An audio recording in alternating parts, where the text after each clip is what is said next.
Welcome back to Up North at 4. Joining us now, it is Mike Heppe, the president of Generations, which is a gathering place for people in the Lakeland community. Mike, I feel like we need to start there. Tell us a little bit about Generations and what your organization's all about. Well, good. Let's start maybe from the beginning. Good question. Back in 2015, the Lakeland Senior Center burnt down. And pretty much after the dust settled on that, a survey was done in the community, should we rebuild, okay? And the overwhelming response was, yes, we should have another senior center. So we worked with a design build firm to come up with a plan that maybe addressed the needs of the community a little bit better these days versus the single purpose facility we had before. So we came up with a floor plan. We re-logoed ourselves. So you can see it says Generations, a community gathering place, okay? And I think if you look at that logo a little bit, Generations, what does that typically mean? It means a continuum of time, right? And in that continuum of time, you've got a diverse set of ages, okay? Like my grandfather started the business 100 years ago, my dad took it over, he retired, I got involved, now my kids are involved, that sort of thing. We got a lot of those up in the North Woods. So, so Generations, the facility will be here for generations, and we wanted to attract a diverse group of people, okay? It's not called Generations, the Shady Pines Retirement Home, or Generations, the Golden Years Senior Center. It's Generations, a community gathering place, right? So if you look at our floor plan that we put together, and how does that mean, how does that relate to a community gathering place? We've got a couple of pickleball courts in this floor plan. Can't go wrong with those. Exactly. Extremely popular. Extremely popular everywhere. So, we're offering the community a community gathering place, a place to come and play, right? Okay. We've got a 100-seat auditorium in this new facility. We've got some banquet facilities up here, but not a whole lot.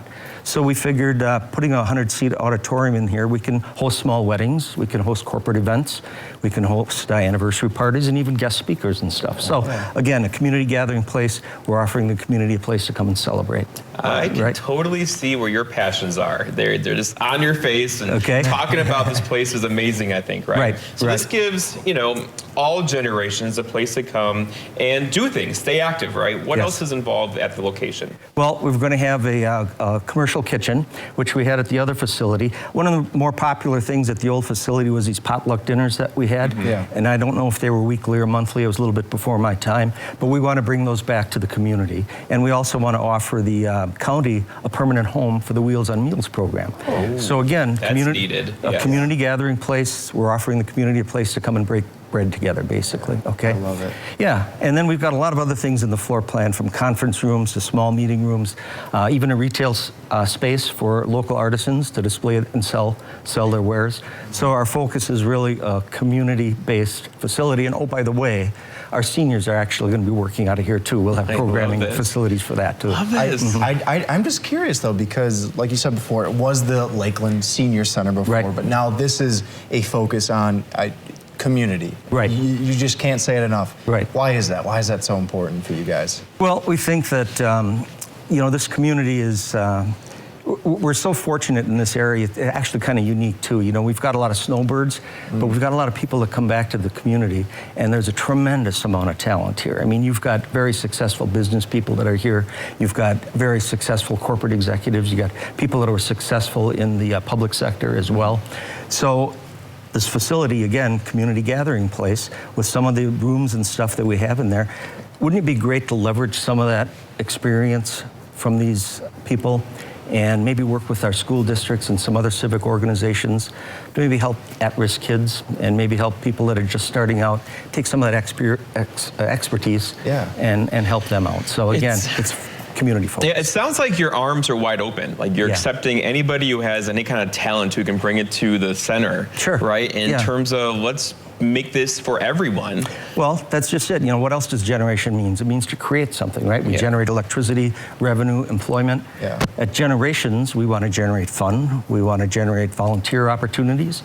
We want to generate growth and personal development opportunities as well. So you're right, it is kind of wide open. I love it so much, and I love the idea behind this whole project. And there's a really cool event coming up next week that I want to get into, but we're going to take a quick break, Mike. You're going to stick with us, all right? I'll be here. All right, thank you. We'll be right back. Don't move. Super. There's more to say, Mike. Welcome back to Up North at 4. We're joined by Mike Heppe, the president of Generations, a community gathering place, working on a new project in the Lakeland area. And Mike, part of that project, part of wanting to celebrate the community, give community an opportunity, is, you mentioned it before, bringing in guest speakers. Right. And one of the guest speakers you have coming in next week, 8 days from now, John Kriesel. Might be butchering that name, and if so, I apologize. That's close enough, that's fine. But tell me a little bit about what this event's going to be next week. Well, I kind of look at it as a, I guess in one word, I would say empathy. You know, tragedies happen on the other side of the world all the time. I think there was a earthquake in Turkey earlier this year. Right. And we just had the wildfires out in Maui, right? Yeah. We cannot really understand what those people go through, okay? I mean, yeah, we can feel sorry for them and maybe we'll write out a check to the Red Cross or something, but by and large, our life kind of continues on. And we do our golfing and we see the kids at their football games and stuff like that. No idea what goes on in these people's lives on a day-to-day basis. John is coming in. Back in 2006, he was in a Humvee. Roadside bomb exploded. His two close friends sitting right next to him were both killed. John was, of course, in the rubble, and he actually died 3 times on the operating table. So John's life on the other side of the world certainly got turned upside down. And how do you recover from that adversity? He lost both of his legs, and that was 17 years ago now. And he didn't let that stop him in terms of accomplishing his objectives and things that he wanted to do in life. So now he's on a public speaking tour, sharing his experiences with people. I think it's a great opportunity for high school kids, some young people to come in and learn from John, even people that are just starting out in life, how to overcome adversity and in a lot of cases make it work for you. So he's got a great story to tell. It's very inspiring, and I'm really looking forward to it. Let me ask you this. When will Generations be exactly what you want it to be? Is your work ever going to be done? Well, my term as president was for 3 years, okay? So I'm just 1 year into it now. So I'm hoping that in 2 years, and I think I even said this publicly, I want to have the organization in a position to break ground on this new facility of ours, okay? And then where it goes from there, once we have a new facility, I think it'll open up a whole world of other things for me as well. You sold us in terms of its need and its purpose, and it seems to have both. Yes, absolutely it does. It seems like you're already practicing what you preach, you know, bringing in these guest speakers like John, for example, coming next week. There's more plans in the works. Where are we at now in this process of building a new facility and raising the funds? Where are we at in that? Well, we still got a ways to go. I'm real happy to say that we had a matching gift challenge here. The estate of one of our deceased members was going to match up to $50,000, and we had about a year to do that, and we just completed that here recently. So we raised our 50 grand, so we'll have another $50,000 on top of it from that estate. So that's really exciting. We're really happy, and that was all because of our members.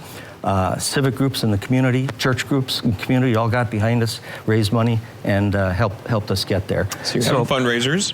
We have fundraisers. You know, as a nonprofit, you're always fundraising, okay? Right. You got operations to support, we got rent to pay and bills, so we got to fundraise for that. But this is the capital campaign for our new community center, and the revenue from this speaking presentation is going to be going toward that. I'll tell you though, being here for 8 years, a lot of these capital campaigns with any businesses or nonprofits, they tend to make their goals. So I'm pretty sure you're going to make your goal here too. We're very fortunate in this community to have a lot of support. Yes. Absolutely. People get behind the project and to make it happen. They do. They want to see the community grow. Absolutely. Right? Yep, I agree 100%. I was going to say, not only are they going to see the community grow, but then that money or whatever it is that they donate will then transform into this beautiful new facility, which will then in turn help the community even further. It's really cool how this sort of starts cyclical. It cycles around. Right. Very heartwarming. And Mike, it's got to be really cool just to see how people come together and help you guys, right? Yeah, our goal is this is going to be a jewel here in the community, whether from Manitouche Waters and Tomahawk to Lac de Flambeau to St. Germain. Everyone will come here for activities and socialization and fun. Absolutely. And Mike, best of luck with all the efforts. Of Appreciate course, we're going to be watching closely. Check out the speaking event next week, Tuesday. Mike, it's been a pleasure. Thank you very much. Thank you, sir. We'll be back on Up North. Appreciate it, Jeff. Thanks. Nice job. All right.